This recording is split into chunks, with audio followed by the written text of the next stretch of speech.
Window keenya akkamitti activate gochuu dandeenya? Yeroo tokko window keenya activate gochuudhaaf software nu barbaachisa. Namoonni tokko software download godhanii itti fayyadamu. Garuu odoo software hin fayyadamin karaa gabaabaa mala gabaabaa ta'een window keenya activate gochuu ni dandeenya jechuudha. Innis akkamitti activate gochuu dandeenya? Kinoo Google search kana irratti kinoo gara kana dhufnee window 10 window gosa garaagaraatu jira waan ta'eef kan amma window 10 dha. Kan kiyya laptopin namoonni baay'een window 8 window 10 window 7 window garaagaraa jiraachuu danda'a. Amma kiyya window 10 waan ta'eef window 10 activator jedhanii asirratti barreessa jechuudha. Activator jedhee eegan barreessee kan tuqaa godhee text kan jedhu itti barreessa jechuudha. Kanatti text gaan barreessu kinoo kanatti fida. Eega kana nuu fide okay jenneeni kinoo asirratti nuu fida jechuudha. Mata duree garaagaraatiin nuu fida.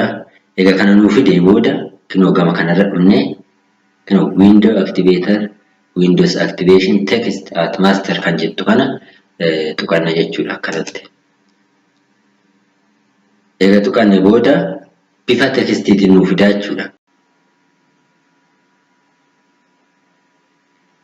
Textii haala kanaan nuu fida jechuudha. Akkuma asirraa hubattanitti textii haala kanaan nuu fida.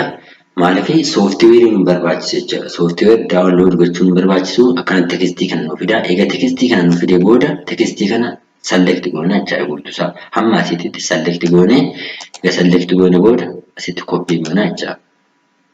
Copy goone gara desktop irra deemnee asitti copy goone kana right click goone new kan jettu kana kun asitti new jenneeni save goona jechuudha. Kinoo asirra dhufnee folderii gosa garaagaraa jira, file name gosa garaagaraa jira. Kinoo asirratti text document kan jettu kana qaasna jechuudha.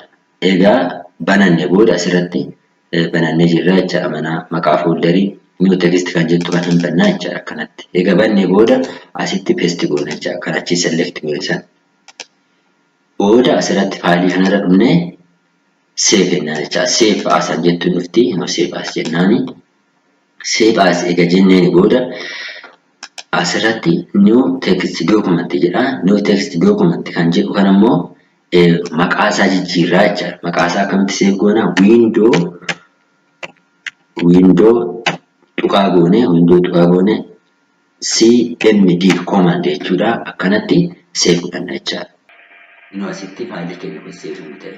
Inoo asirraa akkuma isinitti mul'atu save ta'e. Kun yoo bades rakkoon qabachaa. Kun asirratti save nu ta'e. Erga save nu ta'e raawwatee booda maal goona? Run goona jechuudha. Maaliif amma kiyya asitti activate ta'ee jira. Dura activate waan godheef lammaffaan barbaachisu garuu adeemsa ittiin activate goonu isitti agarsiisa. Kompiitarri yookaan immoo laptopin namoota baay'ee activate your window kan jedhu kunoo asirra dhufa jechuudha. Gara harka mirgaa kanaan gara gadii kanaan asirra dhufa jechuudha.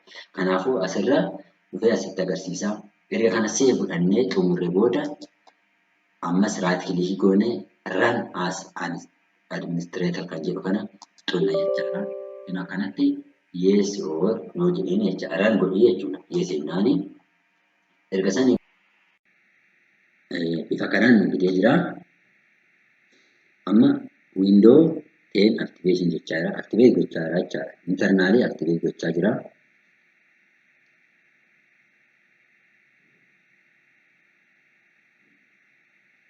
Inni jechaadha. Xiqqoo yeroo xiqqoon fudhata waan ta'eef eegaa jirra. Dhumarratti successful jedha waggaa xumure.